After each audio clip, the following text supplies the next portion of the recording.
After I pretended to inherit a fortune, my mom suddenly loved me again, until she found out the truth and told me, "You're nothing but a manipulative liar." When I asked if any of it was ever real, she laughed and said, "Of course not." I walked away. That was 1 year ago. Yesterday, she called my brother, begging to talk to me. I convinced my family I inherited a fortune just to see how they'd react. Growing up, I was always the family scapegoat. My older sister was the golden child, a skinny and conventionally attractive girl who could do no wrong. My younger brother was the baby of the family, a boy with extremely mild ADHD, who wasn't expected to take accountability for anything. As for me, they loved me for what I was, not who I was. You see, I was the one they called when they needed help moving, when their car broke down, or when they needed a shoulder to cry on. But when it came to my life, they couldn't care less. When I turned 10 and realized it was the 10th year in a row that no one remembered to celebrate my birthday, I started my own tradition of buying a cupcake and blowing out an unlit candle by myself. I'm literally nowhere to be found in the family photo albums, and my siblings were constantly stealing money from my piggy bank. Fast forward to when I was 16, and I had endured 16 years of full-blown emotional neglect. My grandfather on my late dad's side had passed away. Before he died, I was literally the only one who'd visit him on his farm and even bother to take care of him. So I had a light bulb moment. We were all sitting together at the kitchen table when I announced it. "Guys, Granddad Harold died." My mom just shrugged her shoulders, and my siblings just ignored me. "Yeah, so in his will he left me everything. A pretty crazy amount of money, to be honest." I still can't believe it. Their reactions were instant. My sister's eyes widened with envy. My brother almost choked on his drink. And my mom, who treated me like I was a carrier of the Black Plague disease, grabbed my hand and said how proud she was of me. It was surreal, almost laughable. So much so that I didn't take it back. I needed to see how long I could keep it up. Suddenly, I was invited to every event. My siblings, who usually ignored me, started calling to ask about my day. My mom would text me heart emojis out of the blue, but I just kept playing the part. I blew my savings on renting a flashy green Lambo for the week, and even staged a trip to Europe by taking photos at a fancy local hotel and faking the Instagram location. That's when my phone started buzzing faster than a girl's toy in a long-distance relationship. For the first time in my life, I was the center of attention. It was intoxicating. For a brief moment, I convinced myself that maybe, just maybe, they had changed. But the requests started to pile up. My sister wanted a loan to redo her kitchen. My mom asked for help with medical bills. For a while, I managed to successfully dodge their questions by saying the estate hadn't settled yet. I promised to see what I could do. I started to panic. I didn't have $10 to spare, let alone $10,000. Desperate to keep the lie going, I maxed out my credit cards and took out a personal loan. I started dodging phone calls when the debt collectors got aggressive. I needed them to love me just a little bit longer. But then came the final straw. My mom, suspicious after I kept delaying payments, called our cousin who worked in probate law. When she found out there was no inheritance, no will, nothing at all, she confronted me at Sunday dinner. I opened my mouth to speak, but no words came out. Tears began to stream down my face. I could practically feel their love slipping away like sand in my fingers. The silence was suffocating. My brother shook his head, muttering about how I was always a screw-up. My sister called me a manipulative liar. "I never realized you were this pathetic," my mom whispered, like she was talking to a stranger. I sheepishly retreated to my room, not wanting to face the disappointment of the people I loved most. That's when, once again, my phone started blowing up. But this time, it was with hate. I was getting calls from distant relatives who heard the story, calling me disgusting for faking wealth. My siblings even posted online about how I'd betrayed the family. I couldn't believe how quickly the affection had vanished. I had to sell almost everything I owned just to get out of debt. And after I graduated, I moved into Granddad's Harold's farm to work full-time. But there was one silver lining. I didn't have to pretend anymore. And turns out, Harold was willing to accept me just as I was. I wasn't wealthy, but I was free, or so I thought. Because there was one thing I didn't account for. By moving out, I wasn't the scapegoat anymore, and the role needed to be replaced. That person became my older sister, except she hadn't been trained her whole life, so she couldn't handle it like I did. So that's when I got the call from my brother. She had ended her own life. I remember exactly where I was when I got that call, standing in Harold's old barn, fixing a tractor that hadn't run right in years. My phone buzzed in my pocket, and I almost didn't answer it. My brother Ethan hadn't called me in months, not since the whole inheritance fiasco blew up. I wiped my greasy hands on my jeans and picked up. His voice sounded hollow, empty. He just said it straight out. Melissa was gone. Took a bunch of pills. Mom found her. I dropped the wrench I was holding and it hit the concrete floor with a clang that echoed through the empty barn. I couldn't process what he was saying. My sister, who'd always been the perfect one, the golden child, was dead because of what I did. I drove to my mom's house in a daze. The old pickup truck Harold left me sputtered and coughed the whole way there. I kept thinking about Melissa, about how we used to be close when we were really little, before Mom started playing favorites, about how she'd slowly turned colder toward me as we grew up. I pulled into the driveway and just sat there for a minute. The house looked exactly the same as when I'd left 6 months ago. Same peeling paint, same cracked walkway. I finally got out and walked to the door. I didn't know if I should knock or just walk in. I used to live here, but now I felt like a stranger. I knocked. Ethan opened the door. His eyes were red and puffy. He didn't hug me or even say hello. He just turned and walked back inside. I followed him into the living room where my mom sat on the couch, staring at nothing. When she saw me, her face hardened. She didn't even let me sit down before she started. According to her,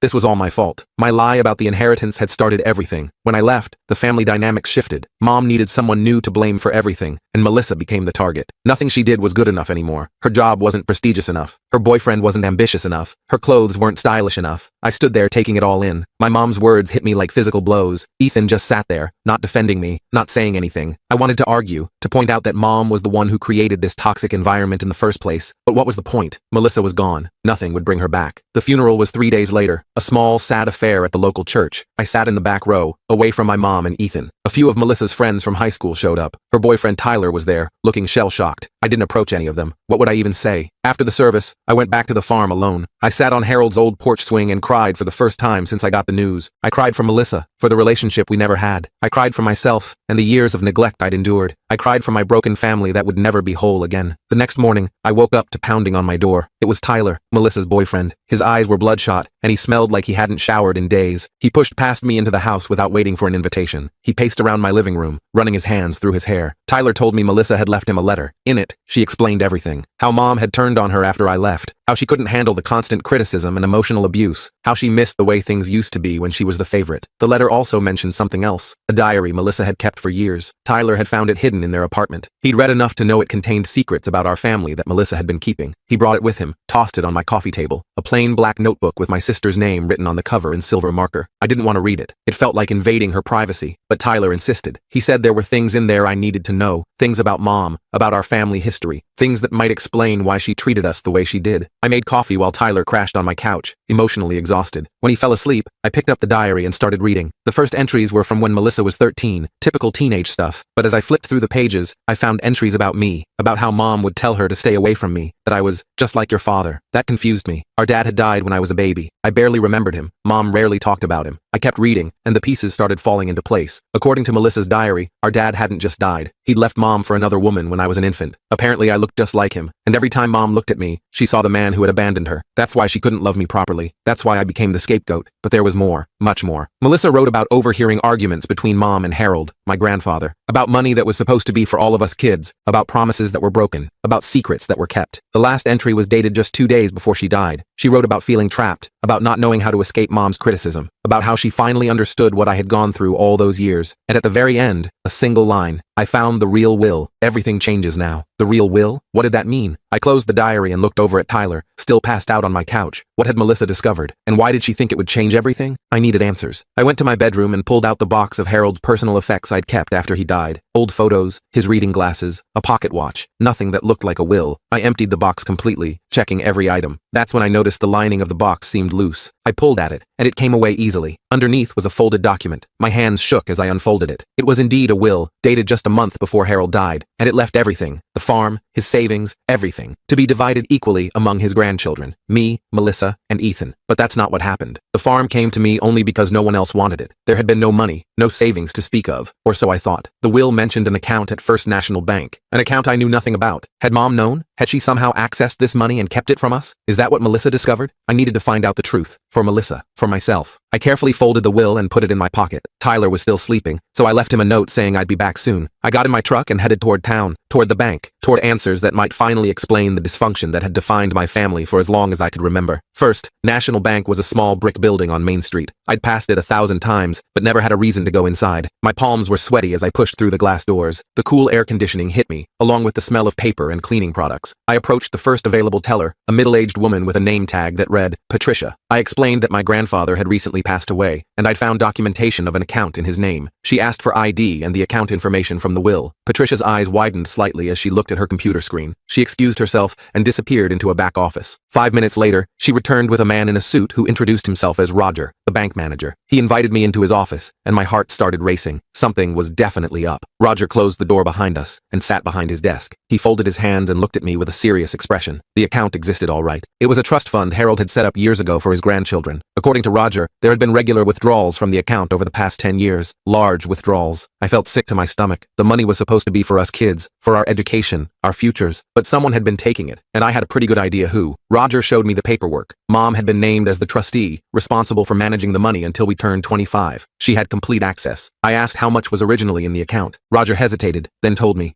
$500,000. My grandfather had sold some land before he died and put all the money away for us. Now there was less than 50,000 left. I thanked Roger, got copies of all the transactions, and left the bank in a daze. I sat in my truck, staring at the papers. Mom had been stealing from us for years, using our inheritance to fund her lifestyle. No wonder she could afford that new car last year. No wonder she always had the latest iPhone. It was all making sense now. I drove straight to my mom's house. I needed to confront her. I needed to know why. The rage building inside me was unlike anything I'd ever felt before. I parked haphazardly in the driveway and stormed up to the door. I didn't knock this time. I just walked in. Mom was in the kitchen, making a sandwich. She looked up, surprised to see me. Before she could say anything, I slapped the bank statements down on the counter. Her face went pale. She knew exactly what they were. I asked her how she could do this to us, how she could steal our future. She started crying, saying she needed the money, that raising 3 kids alone was expensive. I reminded her that the money wasn't for her. It was for us, for our college funds, for our first homes, for our futures. She got defensive then, saying I didn't understand how hard it had been for her, how my father had left her with nothing, how she deserved some happiness. I couldn't believe what I was hearing. She was justifying stealing from her own children. That's when Ethan walked in. He'd been upstairs and heard us arguing. He looked confused, so I handed him the bank statements. He read them slowly, his expression changing from confusion to shock to anger. He looked at Mom like he was seeing her for the first time. Mom tried to turn Ethan against me, saying I was making a big deal out of nothing, that she had used the money for our benefit. But the statements didn't lie. Designer clothes, spa retreats, a timeshare in Florida, none of that was for us. Ethan surprised me then. For the first time in our lives, he took my side. He told Mom he couldn't believe she'd do something like this, especially after what happened to Melissa. Mom's face hardened. She told us both to get out of her house, that we were ungrateful, just like our father. We left, Ethan following me in his car back to the farm. We sat on Harold's porch and talked for hours. Really talked. For the first time since we were kids. Ethan admitted he'd always been jealous of me, of how capable I was, how I didn't need anyone's help. He thought I was Mom's favorite because she never criticized me the way she did him. I laughed at that. A bitter, hollow laugh. I told him about the birthdays, about the piggy bank, about all the years of being invisible. He seemed genuinely shocked. We'd been living in the same house but experiencing completely different childhoods. Tyler woke up while we were talking. He joined us on the porch, and I filled him in on what we'd discovered. He wasn't surprised. Apparently, Melissa had suspected something like this for months. She'd confronted Mom about it the day before she died. That hit me like a truck. Had that confrontation pushed Melissa over the edge? Had Mom said something to her? Something so horrible that Melissa couldn't take it anymore? I needed to know what happened that day. The 3 of us decided to go back to Melissa and Tyler's apartment. Tyler thought there might be more information there. Something that could tell us what happened in those final days. The apartment was small, but neat. Melissa had always been organized. We started searching, looking through her desk, her files, her computer. Tyler knew her passwords, so we checked her emails and social media messages. Nothing seemed unusual until we found a hidden folder on her laptop, labeled simply M.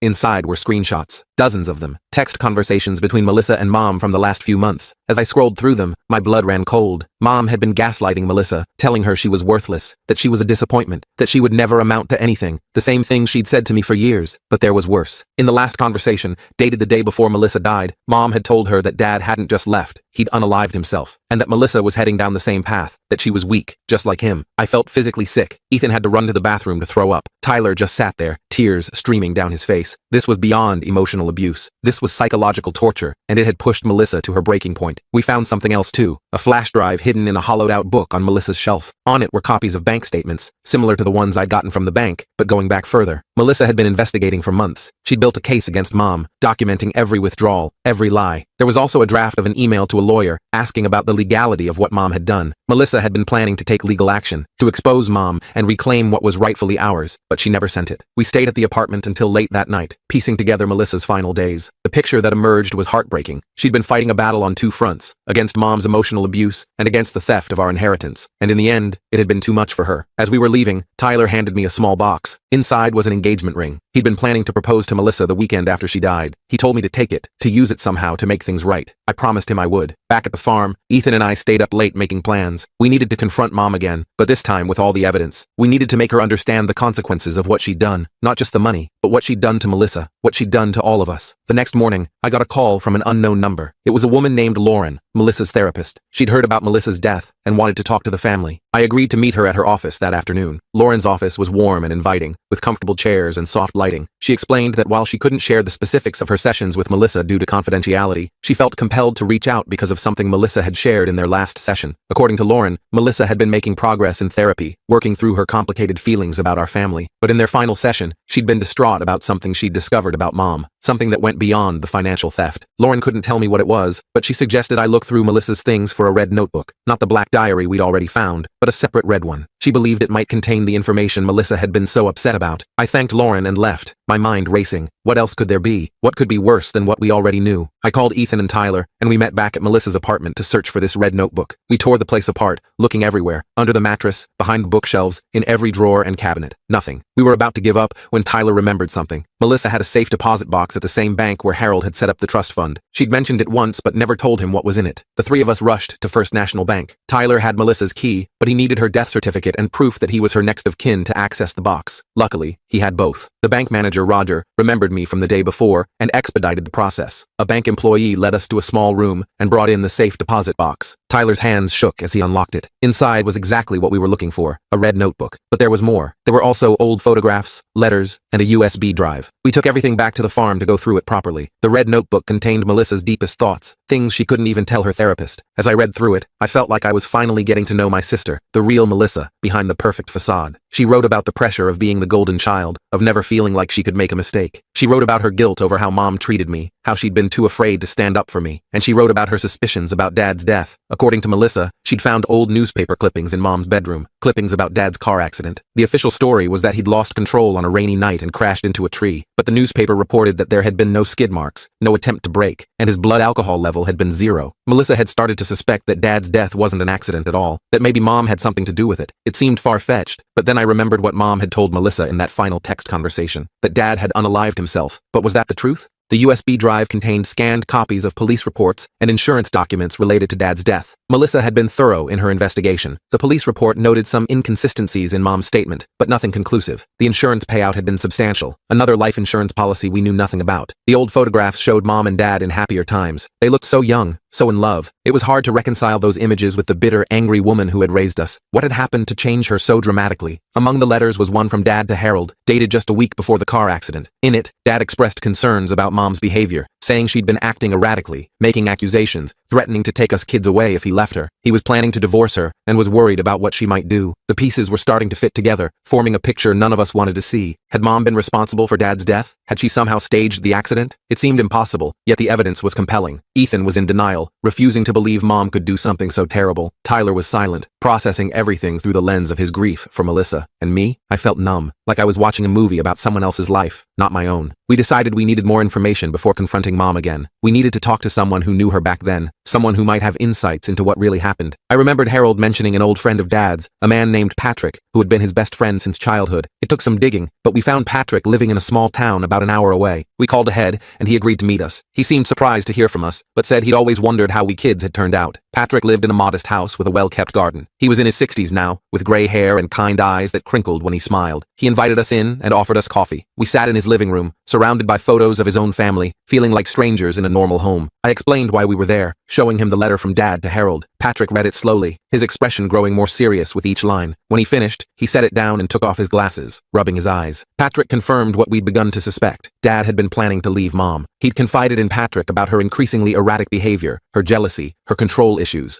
Dad had been afraid, not for himself, but for us kids, especially for me, the youngest, at the time. On the night of the accident, Dad had called Patrick. He was on his way to meet with a lawyer about filing for divorce and seeking custody of us children. He never made it to that appointment. Patrick had always had his suspicions about the accident, but could never prove anything. As we were leaving, Patrick gave me a small box. Inside was Dad's watch, the one he'd been wearing the night he died. The police had given it to Patrick for safekeeping, but he'd always meant for it to go to one of us kids when we were old enough to understand what had happened. The watch was stopped at 9:17, presumably the time of the crash. There was a small dent on one side, and the crystal was cracked. I put it on, feeling a connection to my father that I'd never had before. It felt right somehow, like a piece of me that had been missing was finally in place. We drove back to the farm in silence, each lost in our own thoughts. The weight of everything we'd learned was almost too much to bear. Our mother wasn't just emotionally abusive and financially dishonest. She might be a murderer. Back at the farm, we spread out all the evidence on the kitchen table. The bank statements, the diary entries, the police reports, the letters. It painted a damning picture, but was it enough? What were we going to do with this information? Ethan wanted to go to the police, but I wasn't sure. The accident had happened over 20 years ago. Would they even investigate? And what if we were wrong? What if Dad's death really was an accident, and we were just looking for someone to blame? As we debated our next move, my phone rang. It was Mom. She wanted to come over to talk. She said she had something important to tell us, something about Melissa. I put the phone on speaker so Ethan and Tyler could hear. Her voice sounded strange, almost desperate. I told her to come over, then quickly gathered up all the evidence and hid it in Harold's old safe in the barn. We didn't want her to know what we'd discovered, not yet. We needed to hear what she had to say first. Mom arrived an hour later. She looked terrible, like she hadn't slept in days. Her hair was unwashed, her clothes rumpled. She sat at the kitchen table, her hands shaking as she accepted the cup of coffee I offered her. For a moment,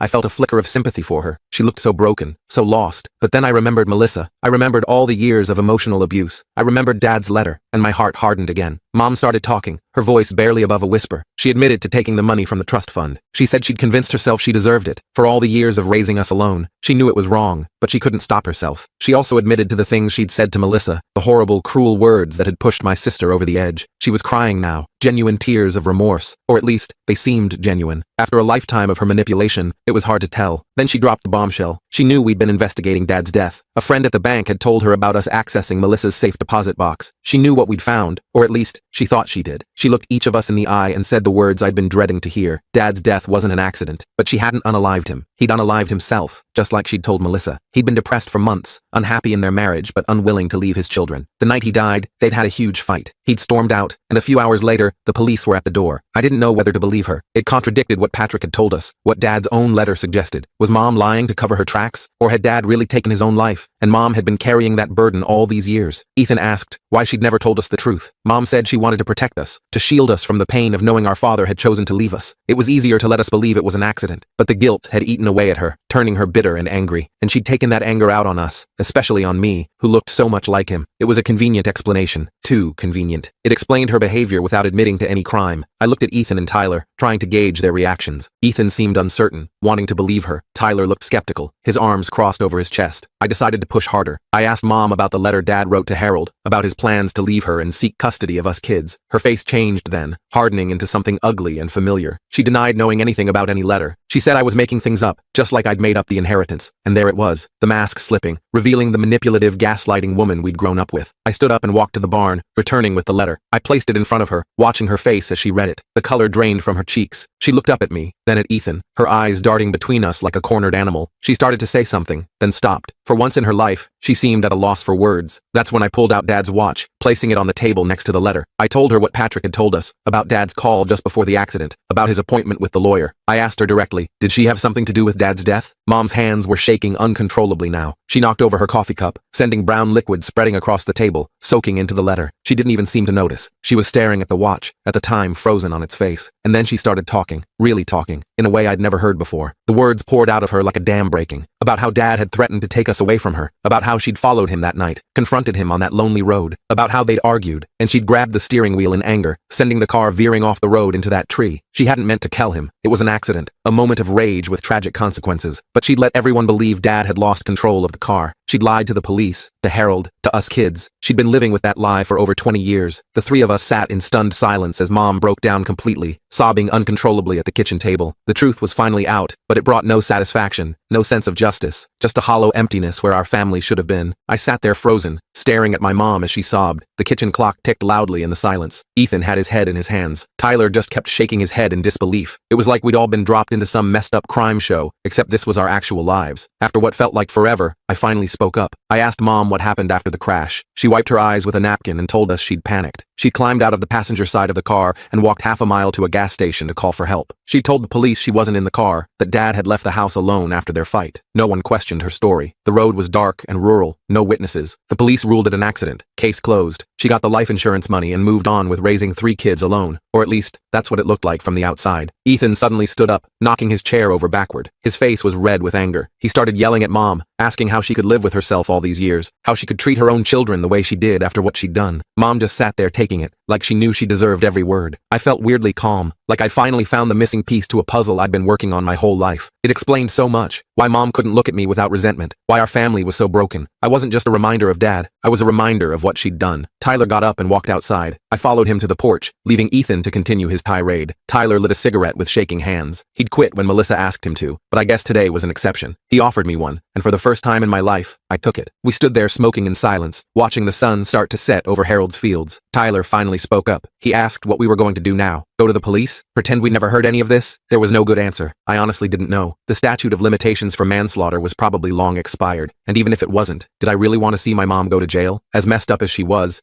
still my mom, the only parent I had left. We went back inside to find Ethan sitting at the table alone. Mom had locked herself in the bathroom. We could hear her crying through the door. Ethan looked exhausted, all the fight drained out of him. He told us Mom had admitted to taking all the money from the trust fund too. She'd spent most of it, but there was still about $40,000 left in her her savings account. She'd promised to sign it over to us tomorrow. I laughed bitterly. Like money could fix any of this. Like it could bring back Melissa or Dad. Like it could erase the years of emotional abuse we'd all suffered. But I guess it was something. A small acknowledgement of the wrong she'd done. We decided to take turns keeping an eye on Mom that night. None of us trusted her to be alone after everything that had come out. I took the first shift, sitting outside the bathroom door until she finally came out, red-eyed and exhausted. I walked her to the guest room and sat in a chair by the door while she fell into a fitful sleep. Ethan relieved me around midnight. I tried to sleep but couldn't. I kept thinking about Melissa, about how she'd discovered all this on her own, how she must have felt, carrying that knowledge by herself. I wished she'd reached out to me. Maybe together we could have handled it better. Maybe she'd still be alive. The next morning was awkward as hell. Mom shuffled around the kitchen like a ghost, making coffee that no one wanted. Tyler had crashed on the couch and was still asleep. Ethan looked like he hadn't slept at all. I decided we needed a plan. We couldn't just keep sitting around staring at each other. I suggested we all go to the bank together. Mom could transfer what was left of the trust fund money, and we could figure out what to do from there. Mom nodded meekly, a shadow of the domineering woman who'd terrorized us growing up. It was almost harder seeing her like this, broken, defeated. Part of me felt sorry for her. The other part thought she deserved every bit of pain she was feeling. We piled into 2 cars and drove to First National Bank. Roger, the manager, recognized me again and ushered us into his office when I explained we needed to make some transfers. Mom signed the paperwork without a word, transferring the remaining $43,627